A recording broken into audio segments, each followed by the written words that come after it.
In my mother's recipe box, I found the life she never got to live. I didn't go up into the attic looking for ghosts that day, child. I went up looking for a box of winter blankets and a dented suitcase I promised your grandfather I'd finally throw away.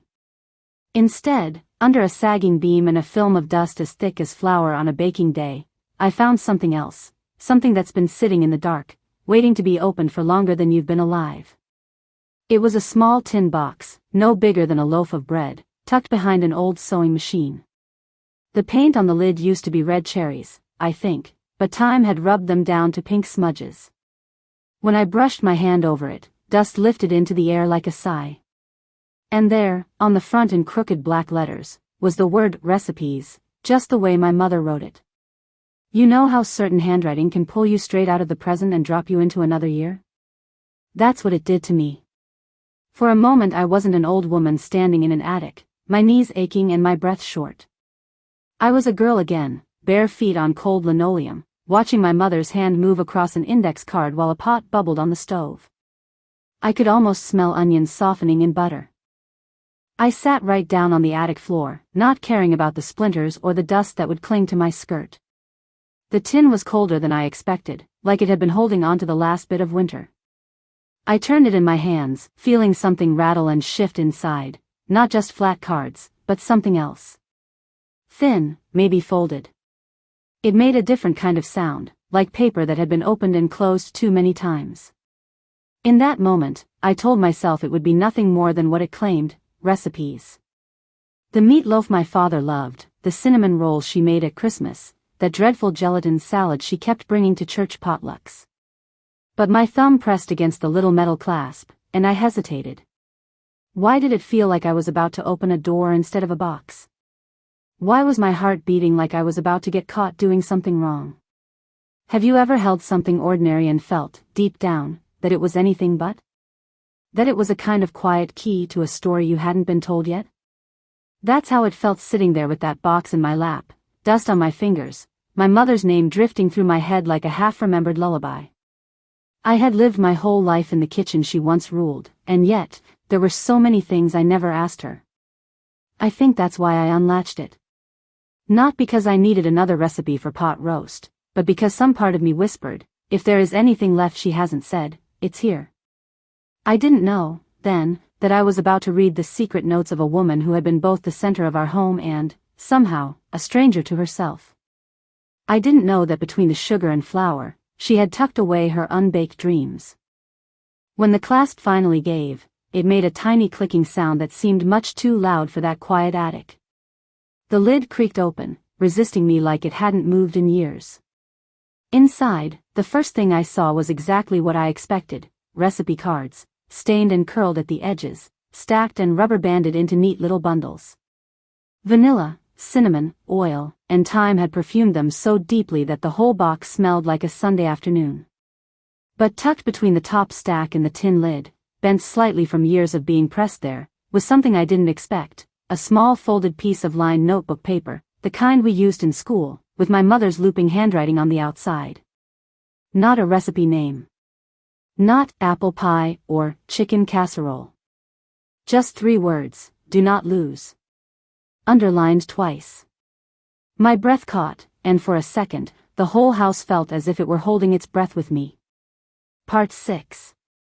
Now, you tell me, child, if you found a note like that, in your mother's hand, hidden where no one would casually see it, would you set it aside and pretend it didn't exist? Or would your fingers itch the way mine did, eager and afraid at the same time? We think we know the people who raise us, but do we? Or do we only know the parts of them we needed at the time? That day in the attic was really just me brushing the dust off a box. But it was also something else, me brushing the dust off a whole life I had half understood.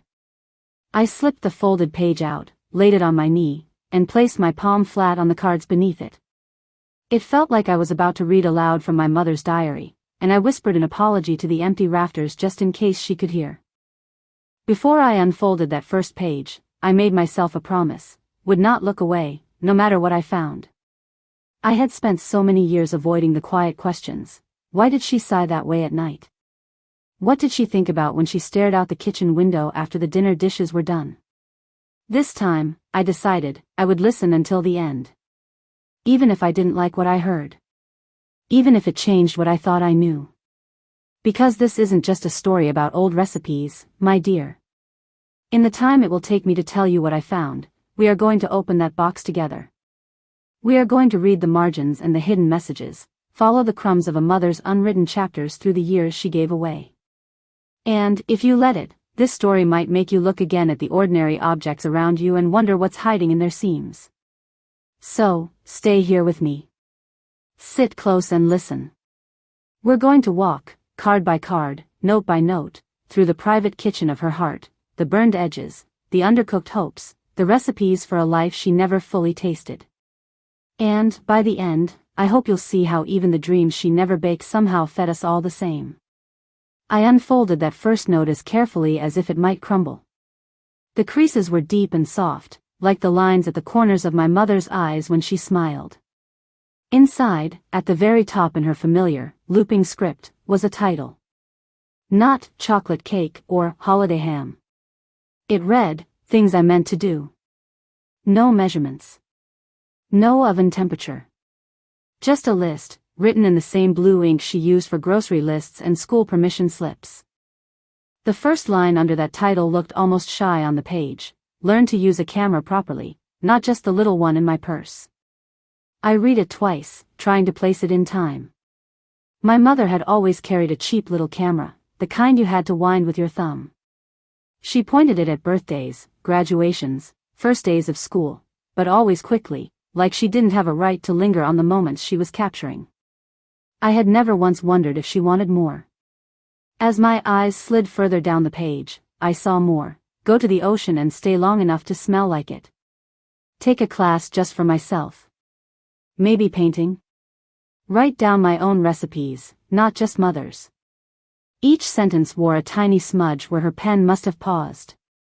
I imagined her sitting at the kitchen table late at night, everyone asleep, that same table where we did homework and snapped green beans, slowly, carefully, writing down the things she never said out loud.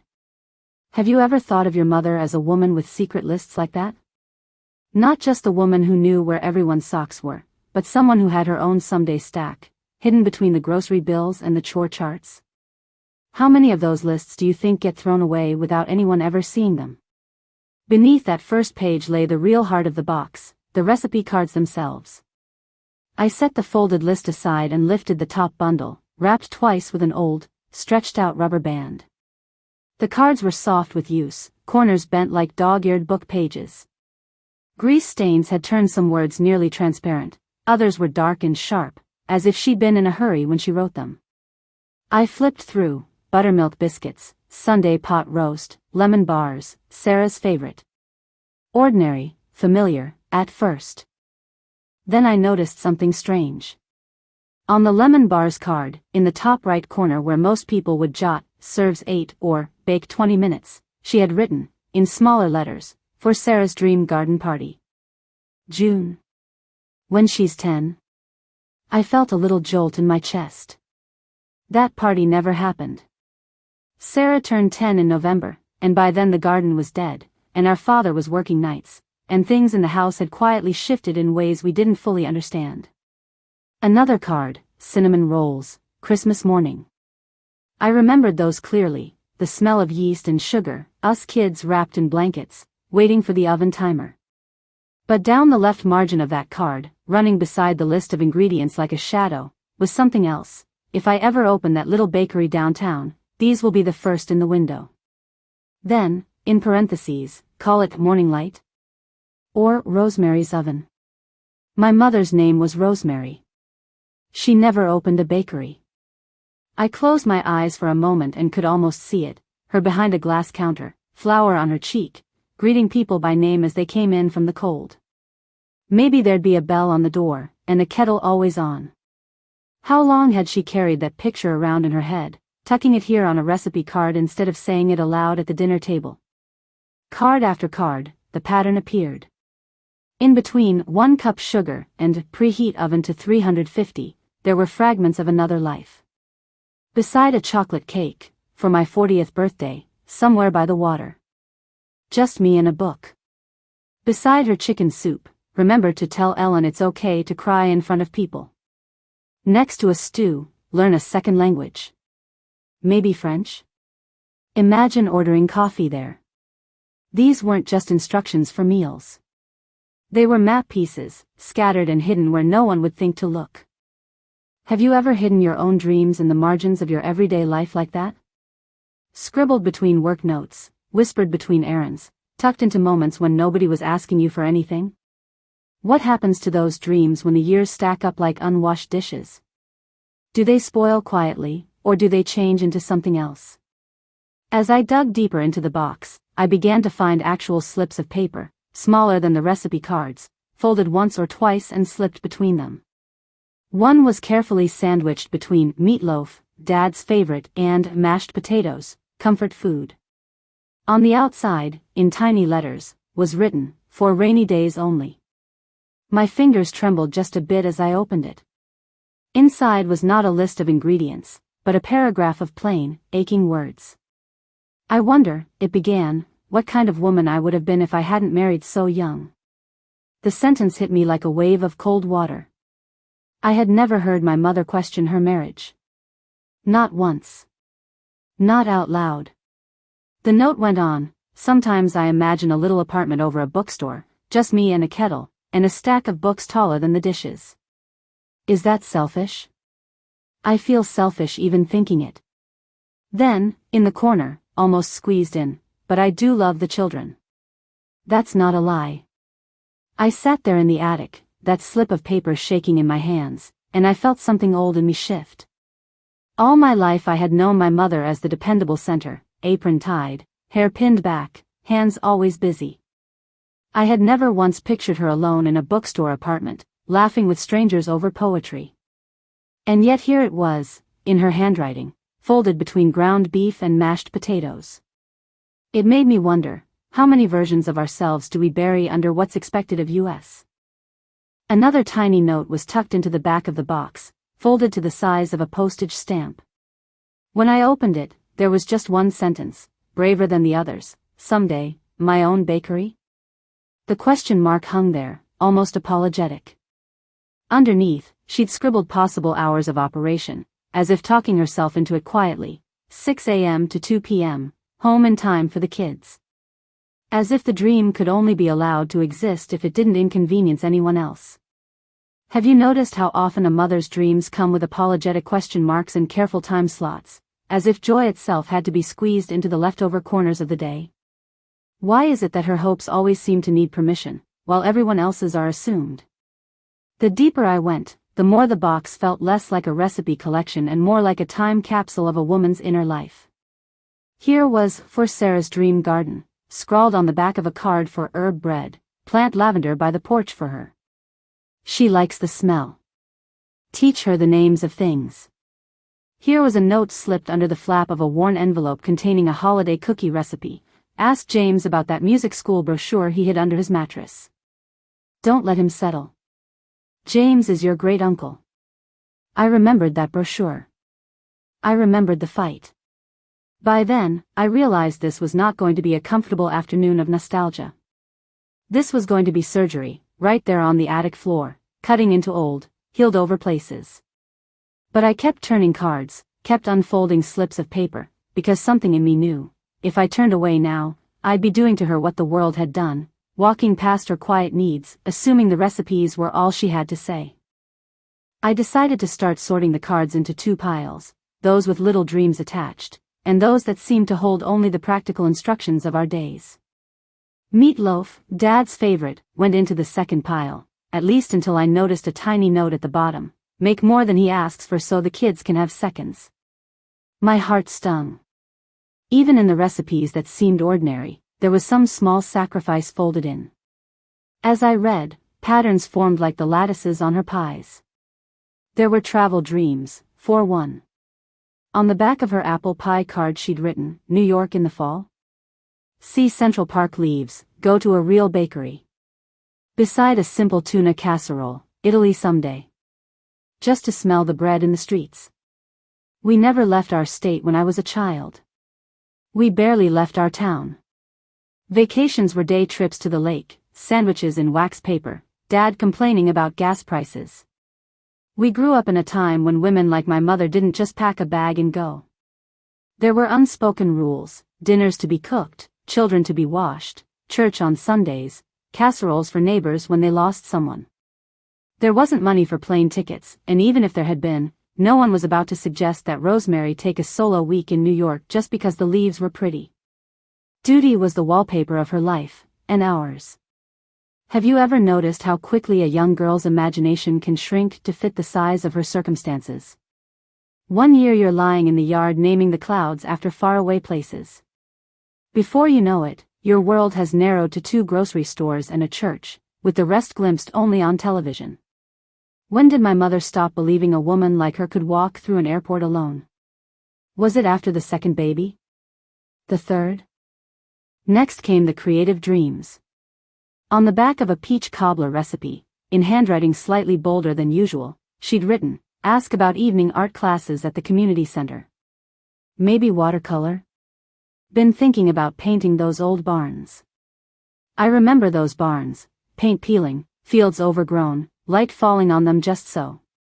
I also remember walking past a flyer once, blue and curling at the edges, adult art classes, Tuesday and Thursday evenings. She paused, looked at it, then steered us toward the produce aisle. She never mentioned it. Tucked inside the spine of a church potluck favorite, 3-bean salad, was a folded schedule. Adult education courses, fall. Some were circled faintly: Photography 101, Creative Writing Workshop, Introduction to French.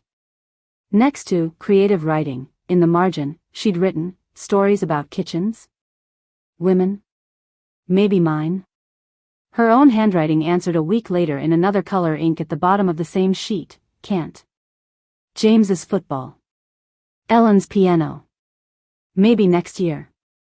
I recognized that pen. I had borrowed it for Algebra one afternoon. Do you know what it feels like to see the exact moment someone put their own story back on the shelf? To see the maybe get quietly erased by not now? I sat there with that schedule in my hand and felt a delayed grief for a class she never took, for paintings she never smeared across canvas, for sentences she never wrote beyond the margins of recipes. How many stories in this world never make it past the grocery list stage? There were friendships, too, hinted at and then hushed.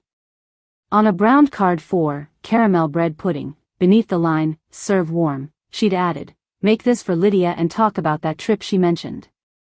Maybe go together?" Lydia was her neighbor for years, a widow who wore bright scarves and laughed too loud at church functions. I remembered hearing them once on the back porch, voices low and secretive, drifting through the screen door. We could, you know. Just a little trip. And then Dad's car door slammed outside, and the conversation stopped like someone had pulled the plug on a radio. Life in our house ran on rails laid down long before I was born. A man's work was out there, a woman's work was in here. Money was tight, and even when it wasn't, the rules were. My mother grew up during the tail end of the Depression, then the war. She knew what it was to go without. She also knew what people would say if she stepped too far outside the lines: selfish, ungrateful, neglectful, strange. Those words were worse to her than hunger. Still, the notes kept surfacing. On a simple card labeled "Sunday Roast," she'd written in the space between "salt" and "pepper," "Imagine living in a quiet room with a view of water. No shouting. No one calling Mom every 3 minutes. Just waves and maybe a notebook."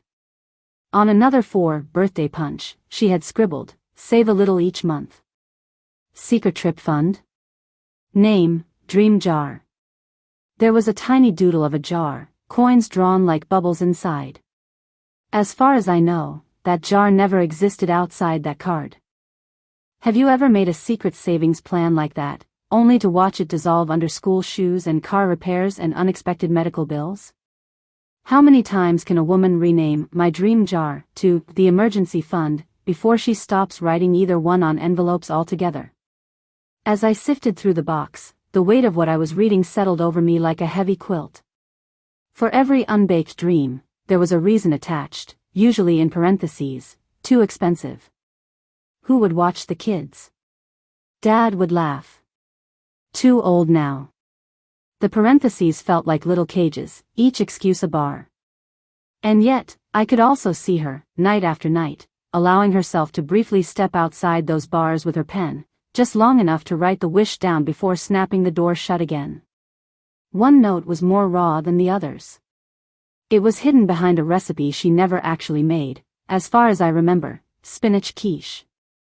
On the back of that unused card she had written, "Sometimes I am afraid I will die and no one will know I wanted more than this. That they will only remember my casseroles." The word "afraid" was underlined so hard it had torn the paper just a little. I traced it with my fingertip. It's a strange feeling, child, to realize how little you knew about the person whose hands guided yours when you first held a spoon. To see that while you were busy kneading her, she was busy burying pieces of herself under layers of obligation and expectation. I felt guilty, though I know I was just a child. A part of me wanted to argue with the page, to tell her she was wrong, that we did see her. But did we see this part? This hungry, reaching part? And yet, buried in the same box, there were moments of small, stubborn joy, little rebellions that slipped past the gates. In the corner of a midnight cocoa recipe, she'd written, "Drink this alone when everyone's asleep. Read something just for fun. Light one candle." I remembered sometimes waking up at night and seeing a faint line of light under the kitchen door, the quiet clink of a spoon, the murmur of a page turning. I thought she was just tidying up. Now I know she was thieving a few moments for herself. Do you see how complicated it becomes? This wasn't a simple story of a woman crushed completely by regret. It was a story of someone who stole her joy where she could, who folded her longings into the usable corners of her life. How many mothers do you think are doing that right now, as you listen, stirring soup with one hand while scrolling through faraway landscapes with the other? Somewhere around the middle of the box, my fingers brushed against a slightly different kind of cardstock. It was thicker, pale blue instead of cream. When I pulled it out, I saw my own name at the top, written in her neatest, most careful script, "Ellen, recipe." For a second, I thought it was something silly, maybe a card she'd made for my birthday. But as I read, I realized it was something else entirely. It was a recipe for me. Ingredients, it began. 1 stubborn streak, from her father. 2 generous hands, from me, I hope. A pinch of temper, a cup of curiosity, eyes that see more than she says. I laughed softly, even as tears blurred the words. Then came instructions: do not tell her to be smaller. Do not cut back her questions. Let her burn a few things and try again. Remind her that leaving some for herself is not the same as being selfish. My throat tightened at that. Down at the bottom, in that tiny space where she usually wrote oven temperature, she had added, "If possible, help her go further than I did. Even if I'm afraid." Suddenly, a lot of things made sense. The way she insisted I keep going with piano even when money was tight, the way she pressed a crumpled $20 bill into my hand the day I left for college, whispering, "For something just for you, don't you dare bring change back." Have you ever realized, years too late, that the rules your parents enforced were sometimes their way of forcing open doors they themselves never walked through? That their nagging, their pushing, was less about controlling you and more about wrestling with their own ghosts, determined that you wouldn't inherit them? There were cards for each of us children. James, recipe, in her hand, add music to everything he does. Don't laugh when he dreams big. Remind him that real men can be gentle. Under notes, if he wants that music school, help him find a way. I know Dad won't like it. Find a way anyway. I remembered the shouting match the night James brought home that brochure. I remembered Dad calling it foolishness. I remembered Mom standing in the doorway after he left, her hand pressed over her mouth, saying nothing. In the box, though, she'd said plenty. If we can't give him the school, another note read, tucked behind James, recipe, at least give him time and a door he can close to practice. That much we can do. She had underlined, door he can close. I thought of all the evenings she shushed us so he could rehearse, telling Dad we'd eat later so James could finish his piece. Little acts of rebellion, dressed up as motherly kindness. From my sister Sarah, there was a card that made me want to weep. Sarah, recipe, it read. Ingredients, soil under her nails, a wild laugh, too big a heart for this small town. Under instructions, do not let them tell her to be ladylike if that means being quiet.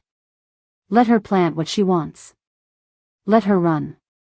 Then, in the margin, if I could, I'd buy her a piece of land and tell her, grow everything you were told you couldn't. You should have seen Sarah at 12, running through the yard, hair tangled, jeans muddy to the knees.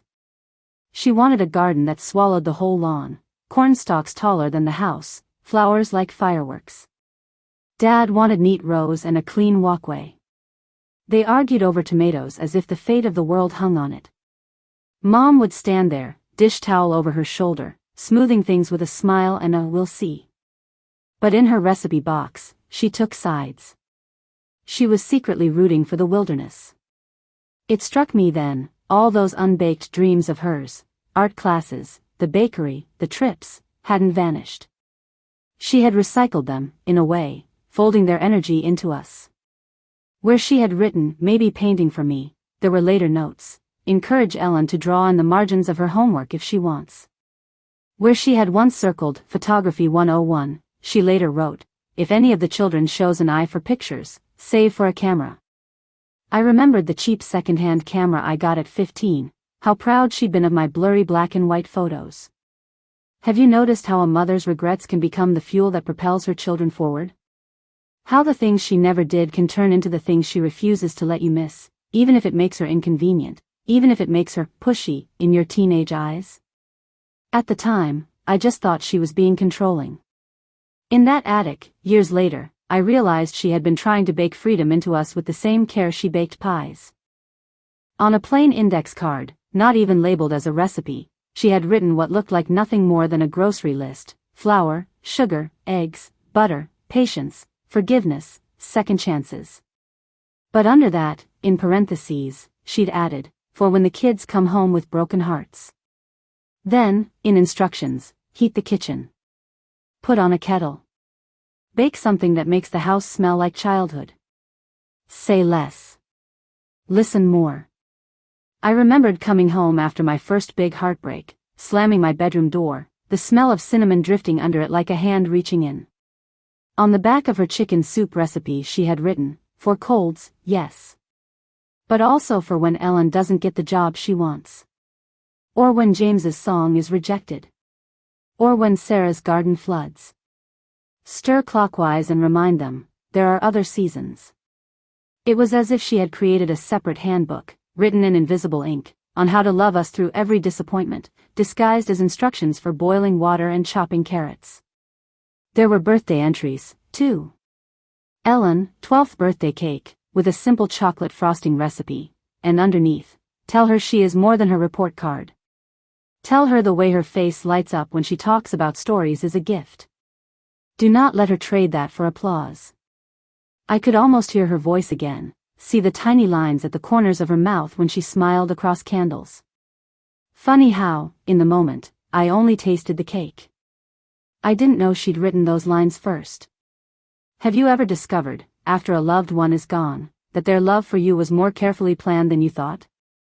That behind the quick hugs and the offhand advice, there were actual written strategies and hopes and reminders, tucked away like seasoning in a sauce you never quite identified but always tasted? In the very back of the box, under a thick rubber band, was a stack of cards labeled only with years. 1980, 1983, 1987. At first I thought they might be Christmas menus or holiday timelines. But they were something else, yearly notes on each of us. Little updates, like gardeners keep about their plants. 1980, under my name, Ellen, stubborn this year. Wants to drop piano. Keep pushing gently. I think she'll need music later, even if she doesn't know it. For James, still dreaming of big stages. Don't let Dad's words shrink him. For Sarah, more withdrawn. Ask what's wrong in a way that doesn't scare her. On some of those yearly cards, she mentioned herself at the very bottom, almost as an afterthought, Rosemary, tired, but hopeful. Maybe next year for that class. Or, still thinking about that bakery. Hands ache more these days, might be too late. But even when her own updates were tinged with resignation, the lines about us remained fierce and bright.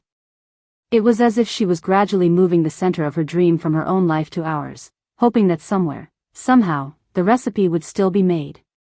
Somewhere near the bottom of the box, when I thought I had seen everything, my fingers brushed against something new, a small envelope, yellowed and soft, tucked flat against the metal.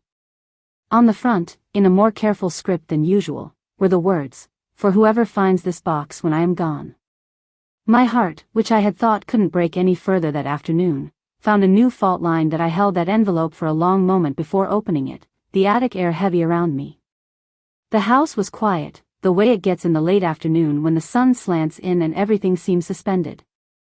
I could hear the faint tick of the old hallway clock downstairs. It felt as though time had finally admitted what we were doing, reading the last page of a hidden chapter. Have you ever delayed opening something because you knew, instinctively, that it would change you? Inside was a single sheet, folded twice. The paper was thinner, the ink a bit faded at the edges, as if she had gone over some lines more than once. At the top, she had written, "Recipe for a life, mine." There were no numbered steps, no tidy list of ingredients. Just paragraphs, broken up like breaths. First, it began, "Take one girl who dreams of art and travel and a little bakery with warm windows. Add, one town that thinks such things are silly, a pinch of fear, a generous helping of expectations. Stir in a good man who works hard but does not understand why a woman would want more than a clean house and well-fed children." I could see my father there, in that line, stubborn, practical, not cruel, but limited by the same narrow walls that had hemmed her in.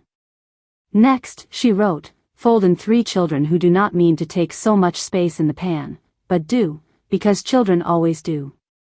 Bake on high for many years, with little time to cool between batches." I smiled through my tears at that. We had taken so much from her, time, energy, sleep, pieces of her body and mind. That is the honest cost of raising children. And yet, she never once said we were a burden. Not aloud. Not even here. Throughout, she continued, "Season heavily with love. The real kind, not the greeting card kind. The sort that stays up late making Halloween costumes, saying no to herself so she can say yes to little faces. The sort that teaches algebra after a 10-hour day and makes jokes when she wants to weep." I could hear her laugh in that line, the one she used when we broke something and she pretended not to care. Now, the next paragraph said, "This recipe will not look the way you thought it would when you were a girl. There will be missing ingredients, no Paris, no bakery unlit by fluorescent kitchen bulbs, no quiet room over a bookstore. There will be many nights when you stand at the sink and wonder where that other version of you went." I saw every late-night dishwashing session, her hands submerged in soap, the sound of the television murmuring from the other room. But, she underlined that word twice, "If you look closer, you will see that some things you hoped for did arrive, just not in the shape you expected. You wanted art? Look at the way you could make a table beautiful on a Tuesday with nothing but leftover flowers and a clean cloth. You wanted travel? See it in the stories your children bring home from places you never went, their lives reaching further because you held the home steady. Have you ever realized that some of the dreams you thought you lost were simply passed on like heirlooms, worn by other people, in other cities, in ways you never imagined? Does that soften the loss at all, or does it make it sharpen, knowing it could never have been both, their wings and your own?" In the final lines, her handwriting grew a little shakier but somehow more sure. "If you are the one reading this," she wrote, "please know, I did have regrets. I won't pretend I didn't. There are nights I wished desperately to be someone else, somewhere else. There are mornings I woke up and had to make peace again with the life I chose and the lives that were chosen for me." That honesty cut through me like a cold wind. Then came the part that changed everything. "But," she wrote, "I do not regret you. Not for a minute, not even in my worst moods. The dreams I did not bake for myself, I used their ingredients as best I could to feed you. Maybe I was wrong in some choices. Maybe I gave up too much. I hope you will forgive me for the ways my fear shaped you. Just know this, if you have the chance to do the things I didn't, take it. Do not honor me by repeating my quiet mistakes. Honor me by living. I don't know how long I sat up there, child, on that attic floor with that letter in my lap. Long enough for my legs to go numb, for the dust to settle again around me, for the sunbeam through the small window to drift from one corner of the rafters to another. Long enough to live a whole second life alongside hers, in my mind, the bakery that never opened, the trips never taken, the canvases never stretched. It's a strange thing to be both a source of someone's joy and the reason some of their dreams stayed packed away. I had grown up thinking love was simple, a straight line between caring and sacrifice. That day, I understood that love is messier, more like a stew, with flavors blending and sometimes disappearing into one another. There is love, and there is loss, and sometimes they share a spoon. Have you thought about the objects in your own family that might be holding stories like this? A box of recipes, perhaps, or a drawer of old letters, a sewing basket with patterns never cut, a stack of sheet music in a closet. We walk past these things, dusting them, moving them from house to house, never fully reading what's written between their lines. What would happen if you picked one up, sat down, and truly looked? I gathered the cards back into the box slowly, careful to keep her categories as best I could. Recipes for food, recipes for children, recipes for the life she'd had and the one she didn't. When I reached the card that had once cut me the deepest, sometimes I am afraid I will die and no one will know I wanted more than this, I did something I hadn't expected to. I spoke out loud to the empty attic. I know now, Mama, I said. I know. That's why I'm telling you this story. Because knowing isn't enough if it stays locked up in one person's memory, any more than her dreams were enough when they stayed locked up in that box. We carry our mothers forward by telling the truth about them, the goodness and the grief, the sacrifices and the secret longings. Pretending she had no regrets would be another way of erasing her. But so would pretending her regrets outweighed her love. Both are lies. The real woman lived in the space between. Love and regret often share the same kitchen, both simmer quietly on the back burner. Before I closed the box, I added one thing of my own. I took a blank card from the small stack in the back, she had always kept extras, and wrote, Ellen, recipe for the rest of her life. Under ingredients I wrote, 1 worn-out fear of disappointing others. 2 heaping cups of gratitude. A spoonful of courage, shaky but present. Under instructions, stop waiting for the perfect time. Take one small step towards something that is just for you. When you feel guilty, remember, she told you to live. Then I slipped it in among the others. Have you ever considered writing your own recipe card like that? Not for food, but for the life you still have left, however many years that may be? What ingredients would yours list? Whose ghosts would you be cooking for, and which ones might finally be set free if you dared to mix something new? When I finally came down from the attic, your grandfather asked if I'd found the blankets. I said yes, and I had, but I brought something else down too, something heavier and lighter at the same time. That night, I made us my mother's chicken soup exactly the way she had written it, even stirring clockwise as her note had said. But I also did something she might have once only dreamed of. I sat at the table afterward and booked myself a train ticket to the ocean. Just 3 days, small and simple. But mine. On that trip, I brought her recipe box with me in my suitcase. I know, it sounds silly, to take a tin box to the sea. But I sat on a worn bench overlooking the water, the air tasting of salt, and I read her notes again. This time, I wasn't just mourning what she hadn't done. I was letting her accompany me, in a way, to the edge of the dream she never reached. The waves rolled in like the ticking of a giant kitchen clock, and I told her, quietly, we made it here, Mama. A little late. But we made it. Some dreams don't die, they travel, living on in the lives we touch. If you're listening to me now, maybe you're thinking about your own mother, or grandmother, or someone who raised you. Maybe you're remembering their aprons and their tired eyes, the way they did or didn't talk about themselves. Maybe you're wondering what they wrote down in the privacy of their thoughts, if they ever did. I can't promise you that every old box will hold a revelation. But I can promise you this, every life holds more than the part you knew. So, here's what I hope you'll do, when this story is over. Go look. Not just at the recipe boxes, though those are a good place to start. Look at the photo albums. The half-finished knitting projects.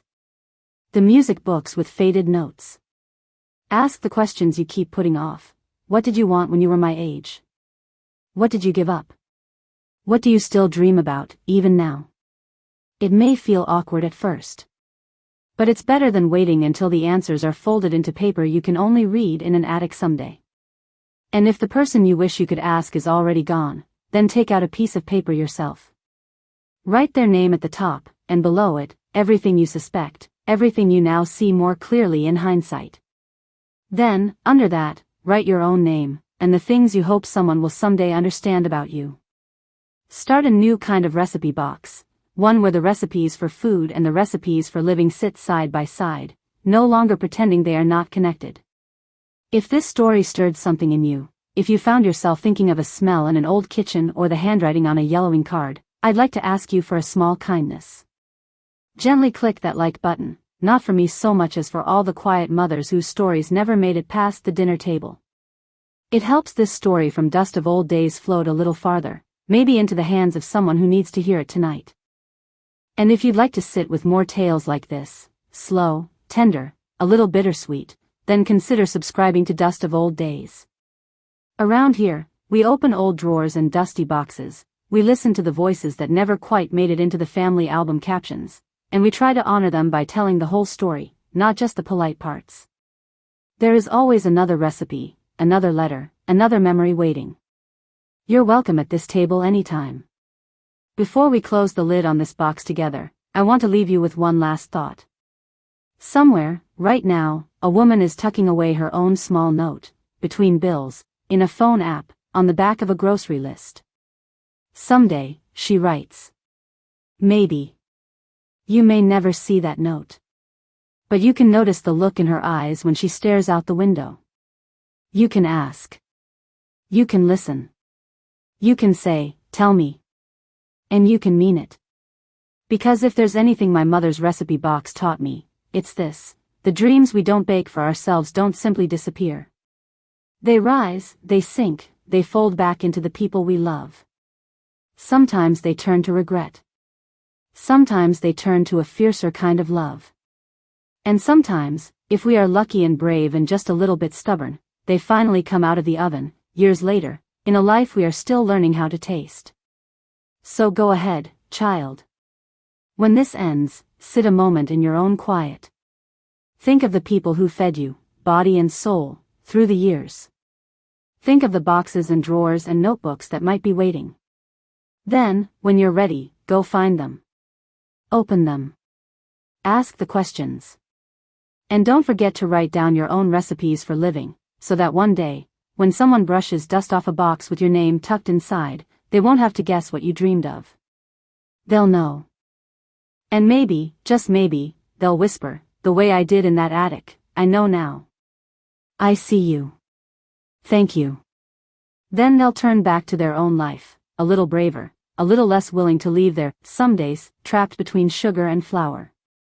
That, more than anything, is the legacy my mother left me, not just her regrets, but her permission. I'm passing it on to you now. Don't let it sit in the dark.